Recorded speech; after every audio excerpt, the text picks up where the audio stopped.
കൂട്ടുകാരെ, എല്ലാവർക്കും നിജൂസ് വേൾഡിൻ്റെ പുതിയൊരു വീഡിയോയിലേക്ക് സ്വാഗതം. എല്ലാവരും സുഖമായിട്ടിരിക്കുന്നെന്ന് വിശ്വസിക്കുന്നു.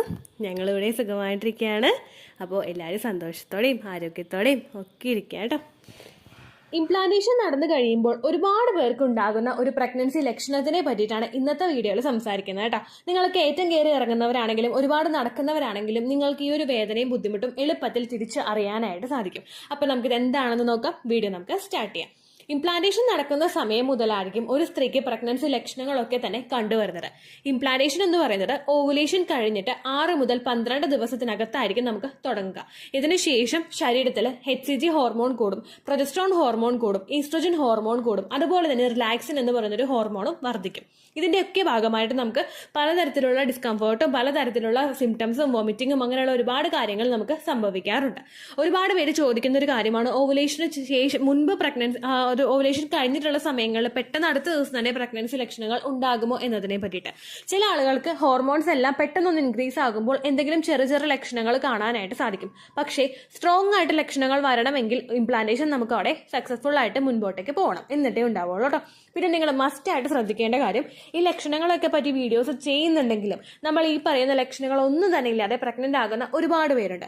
അതായത് നിങ്ങളിപ്പോൾ പ്രഗ്നൻസി ടെസ്റ്റ് ചെയ്ത് നോക്കുന്ന സമയത്ത് ചിലപ്പോൾ നിങ്ങൾക്ക് ബുദ്ധിമുട്ടുകളൊന്നും തന്നെ ഉണ്ടാവില്ല. ഒരുപാട് പേര് ഇപ്പോൾ ഇന്നലെ ഒരു ദിവസവും കൂടി ഉണ്ടായിരുന്നു കമന്റ്, ചേച്ചി എനിക്ക് ലക്ഷണങ്ങളൊന്നും ഉണ്ടായില്ല, പക്ഷേ പ്രഗ്നൻസി ടെസ്റ്റ് ചെയ്ത് നോക്കിയപ്പോഴേക്കും പോസിറ്റീവ് ആയത്. അതിന് ശേഷം പോസിറ്റീവ് ആയതിനു ശേഷം പിന്നീട് അങ്ങോട്ടേക്ക് ലക്ഷണങ്ങൾ വരുന്ന ഒരുപാട് പേരുണ്ട്. അപ്പോൾ ഒരു ലക്ഷണം കണ്ടില്ല എന്ന് വിചാരിച്ചിട്ട് നിങ്ങൾ വിഷമിക്കേണ്ട ആവശ്യമില്ല. ഒരു ലക്ഷണം കൂടുതലായിട്ട് വരുന്നുണ്ടെങ്കിൽ നിങ്ങൾ അമിതമായിട്ടും ഒരു പ്രതീക്ഷ വെക്കേണ്ട ആവശ്യമില്ല കേട്ടോ.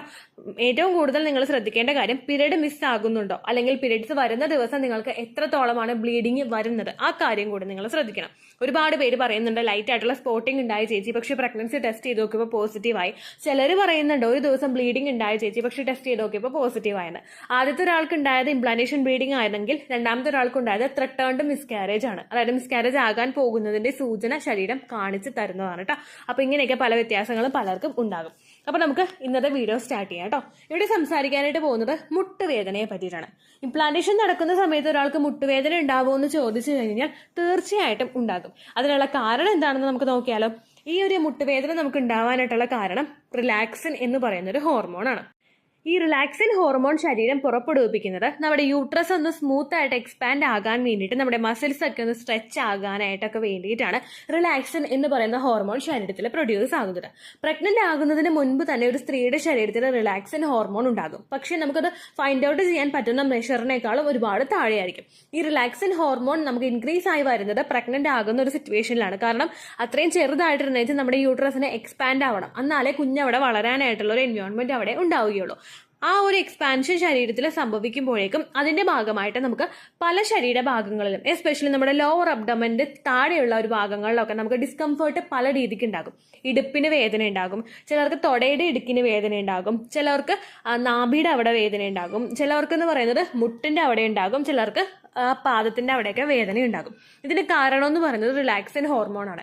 റിലാക്സിൻ ഹോർമോൺ ആ ഒരു പ്രഷർ കൊടുക്കുന്നത് ആ ഒരു യൂട്രസിന്റെ ചുറ്റുമുള്ള ഏരിയയിലോട്ടാണെങ്കിലും അതിന്റെ എഫക്റ്റ് ശരീരത്തിന്റെ ഓരോ ഭാഗങ്ങളിലും ഉണ്ടാകുന്നത് കൊണ്ടാണ് പലർക്കും ഈ ഒരു ബുദ്ധിമുട്ട് സംഭവിക്കുന്നത് കേട്ടോ. അടുത്ത റീസൺ എന്ന് പറയുന്നത് നമ്മുടെ വെയിനിൽ ഉണ്ടാകുന്ന പ്രഷറാണ്.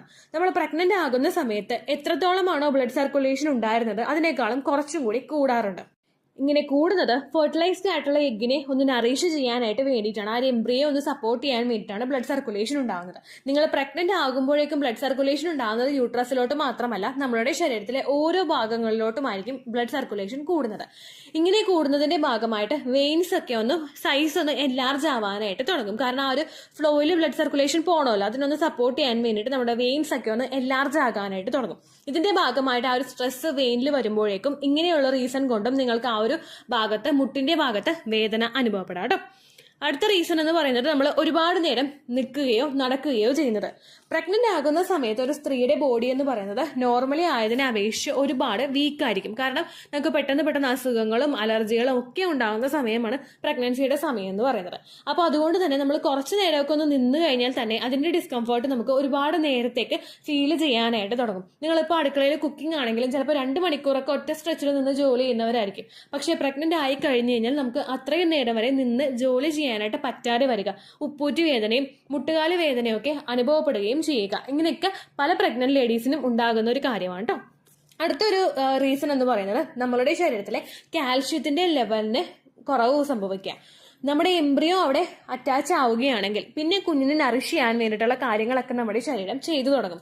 നിങ്ങളുടെ ശരീരത്തിൽ കൃത്യമായിട്ടുള്ള അളവിൽ കാൽസ്യം ഇല്ല എങ്കിൽ ആ കാൽസ്യം അബ്സോർബ് ചെയ്യുന്നത് നമ്മുടെ എല്ലുകളിൽ നിന്നായിരിക്കും. നമ്മുടെ നടുവിന്റെ ഭാഗത്ത് നമ്മുടെ ശരീരത്തിലെ ഓരോ എല്ലുകളിൽ നിന്നും ഈ ഒരു കാൽസ്യം അബ്സോർബ് ചെയ്യാനായിട്ട് തുടങ്ങും.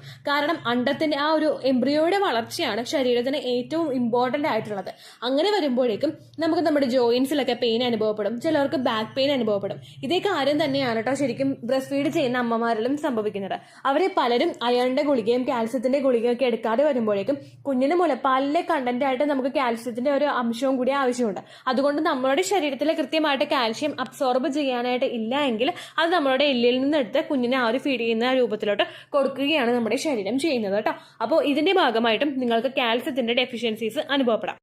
അതുകൊണ്ടാണ് ഡോക്ടേഴ്സ് ഒക്കെ നമ്മളോട് പറയുന്നത് പ്രഗ്നൻസി ട്രൈ ചെയ്ത് തുടങ്ങുന്നതിന് മുൻപായിട്ട് പ്രിനേറ്റൽ വിറ്റമിൻസ് ആയിട്ടുള്ള iron, calcium, folic acid, multi vitamins ഇതെല്ലാം ഉപയോഗിക്കണമെന്ന് ഡോക്ടേഴ്സ് പറയുന്നത് അതുകൊണ്ടാണ് കേട്ടോ. ഇനി എങ്ങനെയൊക്കെയാണ് നമുക്ക് ഈ ഒരു ലക്ഷണം എളുപ്പത്തിൽ വിസിബിൾ ആകുന്നതെന്ന് വെച്ച് കഴിഞ്ഞാൽ നമ്മൾ സ്റ്റെപ്പ് കയറി പോകുന്ന സമയത്ത് മുട്ടിന് നല്ലതുപോലെ വേദന അനുഭവപ്പെടുക. അതായത് ഒരുപാട് വേദനയെന്ന് പറയാനായിട്ട് സാധിക്കില്ല, പക്ഷെ ഒരു ഡിസ്കംഫേർട്ട് നമുക്ക് മുട്ടിന് അനുഭവപ്പെടുക. അതുപോലെ തന്നെ കുറച്ചു നേരം ഒന്ന് നടന്നു കഴിയുമ്പോഴൊക്കെ നമുക്ക് ഭയങ്കര വേദനയും അസ്വസ്ഥതയും ഒക്കെ ഉണ്ടാവുക. ഒരുപാട് നേരം നിന്നിട്ട് ജോലി ചെയ്യുന്ന സമയത്ത് നമുക്ക് ഇത്തരത്തിലെ ബുദ്ധിമുട്ടുകളൊക്കെ അനുഭവപ്പെട്ടു തുടങ്ങും കേട്ടോ. ഏകദേശം ഇംപ്ലാന്റേഷൻ കഴിഞ്ഞതിന് ശേഷം മാത്രമേ ഇത്തരത്തിലുള്ള ലക്ഷണങ്ങൾ നമുക്ക് അനുഭവപ്പെടുകയുള്ളൂ. റിലാക്സിൻ ഹോർമോൺ വളരെ വേഗം തന്നെ നമ്മുടെ ശരീരത്തിൽ പ്രൊഡ്യൂസ് ആകുന്നത് കൊണ്ട് വെരി ഏർലി സ്റ്റേജിൽ തന്നെ ഉണ്ടാകുന്ന ഒരു പ്രഗ്നൻസി ലക്ഷണമായിട്ട് നമുക്കിതിനെ കൺസിഡർ ചെയ്യാനായിട്ട് സാധിക്കും. ഇനി ഈ ഒരു ലക്ഷണം കാണുന്നില്ലെങ്കിലും നിങ്ങൾ വിഷമിക്കേണ്ട ആവശ്യമില്ല. എക്സ്പെക്ടഡ് ഡേറ്റ് മിസ് ആകുന്നുണ്ടോ എന്ന് മാത്രം ശ്രദ്ധിച്ചാൽ മതി കേട്ടോ. ഇങ്ങനെയുള്ള ബുദ്ധിമുട്ടുകളൊക്കെ വരികയാണെങ്കിൽ കുറച്ചു നേരം ഒന്ന് റെസ്റ്റ് എടുത്തിട്ട് നിങ്ങൾ ജോലികൾ ചെയ്യാനായിട്ട് ശ്രദ്ധിക്കുക. അതുപോലെ തന്നെ പ്രഗ്നൻസി ട്രൈ ചെയ്യുന്നവർ പെട്ടെന്ന് തന്നെ പ്രിനേറ്റൽ വിറ്റമിൻസ് എടുക്കാനായിട്ട് ശ്രദ്ധിക്കുക. അതുപോലെ തന്നെ പ്രഗ്നൻസി ടെസ്റ്റ് ചെയ്തിട്ട് പോസിറ്റീവ് കിട്ടുന്നുണ്ടെങ്കിൽ അപ്പോഴും ഉടനെ തന്നെ നിങ്ങൾ ഡോക്ടറെ പോയി കണ്ട് വിറ്റമിൻസിന്റെ സപ്ലിമെന്റ്സ് എടുക്കാനായിട്ട് ശ്രദ്ധിക്കുക. അതുപോലെ ധാരാളം വെള്ളം കുടിക്കാനായിട്ട് ശ്രദ്ധിക്കുക. വാട്ടറി കണ്ടന്റ് അടങ്ങിയിട്ടുള്ള ഭക്ഷണങ്ങളും കൂടുതലായിട്ട് ശരീരത്തിൽ ഉൾപ്പെടുത്തുക കേട്ടോ. ഇത്രയും കാര്യങ്ങൾ ശ്രദ്ധിച്ചു കഴിഞ്ഞാൽ ഈ വേദനയിൽ നിന്നും ഡിസ്കംഫേർട്സിൽ നിന്നുമൊക്കെ നിങ്ങൾക്കൊരു മോചനം ലഭിക്കുന്നതായിരിക്കും. അപ്പോൾ ഇത്രയേ ഉള്ളൂ വീഡിയോ. എന്തെങ്കിലും സംശയം ഉണ്ടെങ്കിൽ നിങ്ങൾ കമന്റ്സിൽ ചോദിക്കുക. പണ്ടത്തെ വീഡിയോയ്ക്ക് കമന്റ്സ് ഇടുന്നവർക്ക് റിപ്ലൈ കിട്ടുന്നില്ലെങ്കിലോ, നമ്മൾ തമ്മിൽ ഓൾറെഡി ഒരു കോൺവെർസേഷൻ ഉണ്ടായിട്ടും അതിന്റെ കണ്ടിന്യൂഷൻ ആയിട്ട് നിങ്ങൾക്ക് റിപ്ലൈ കിട്ടിയിട്ടില്ലെങ്കിലോ, ലേറ്റസ്റ്റ് ആയിട്ട് ഞാൻ ഏത് വീഡിയോ ആണ് അപ്ലോഡ് ചെയ്യുന്നത് അതിന് താഴെ കമന്റ് ഒന്ന് കോപ്പി പേസ്റ്റ് ചെയ്യാനായിട്ട് ശ്രദ്ധിക്കുക കേട്ടോ. അതുപോലെ ഓവുലേഷൻ ഡേറ്റ് കാൽക്കുലേറ്റ് ചെയ്ത് തരാനായിട്ട് റിക്വസ്റ്റ് ചെയ്യുന്നവർ എത്രയാണോ നിങ്ങളുടെ കൃത്യം സൈക്കിൾ ലെങ്ത് അത് മെൻഷൻ ചെയ്യാനായിട്ട് ശ്രദ്ധിക്കുക. സൈക്കിൾ ലെങ്ത് എന്നതുകൊണ്ട് ഉദ്ദേശിച്ചത് ഓരോ മാസവും എത്ര ദിവസം കൂടുമ്പോഴാണോ ബ്ലീഡിങ് വരുന്നത് അതിനെയാണ് കേട്ടോ ഉദ്ദേശിച്ചത്. അതായത് ജനുവരിയിൽ നിങ്ങൾക്ക് ഒരു 1-ാം തീയതിയാണ് ബ്ലീഡിങ് വന്നതെങ്കിൽ, ഫെബ്രുവരിയിൽ നിങ്ങൾക്ക് 2-ാം തീയതിയാണ് ബ്ലീഡിങ് വരുന്നതെങ്കിൽ, ജനുവരി 1-ന് ഡേ 1 ആയിട്ടെടുത്ത് ഫെബ്രുവരി 2 വരെ എത്ര ദിവസമുണ്ടോ അത് എണ്ണി പറയുന്നതാണ് സൈക്കിൾ ലെങ്ത് എന്നതുകൊണ്ട് ഉദ്ദേശിച്ചത് കേട്ടോ. ബ്ലീഡിങ് നടന്ന ദിവസം നിങ്ങൾ എടുത്താൽ മതിയാകും. സ്പോട്ടിങ് നടന്ന ദിവസം, അതായത് ചെറുതായിട്ടുള്ള ബ്രൗൺ ഡിസ്ചാർജോ ബ്രൗൺ കളറുള്ള സ്പോട്ടിങ്ങോ വന്ന ദിവസം നിങ്ങൾ എടുക്കുക ആവശ്യം ഇല്ല കേട്ടോ. അപ്പോൾ ഇതുപോലെ തന്നെ നിങ്ങൾ ശ്രദ്ധിക്കുക. സൈക്കിൾ ലെങ്ത് ചോദിക്കുന്ന സമയത്ത് എന്നാണോ ഡേറ്റ് അത് നിങ്ങൾ മെൻഷൻ ചെയ്യാതിരിക്കുക. അതായത് ചില ആളുകൾ ജനുവരി 16, ഫെബ്രുവരി 14 അങ്ങനെ പറയും. അങ്ങനെ പറഞ്ഞുകൊണ്ട് കാര്യമില്ല കേട്ടോ. അപ്പോൾ ഇത്രയേ ഉള്ളൂ വീഡിയോ. അടുത്തൊരു യൂസ്ഫുൾ വീഡിയോ ആയിട്ട് നമുക്ക് വീണ്ടും കാണാം. ബൈ.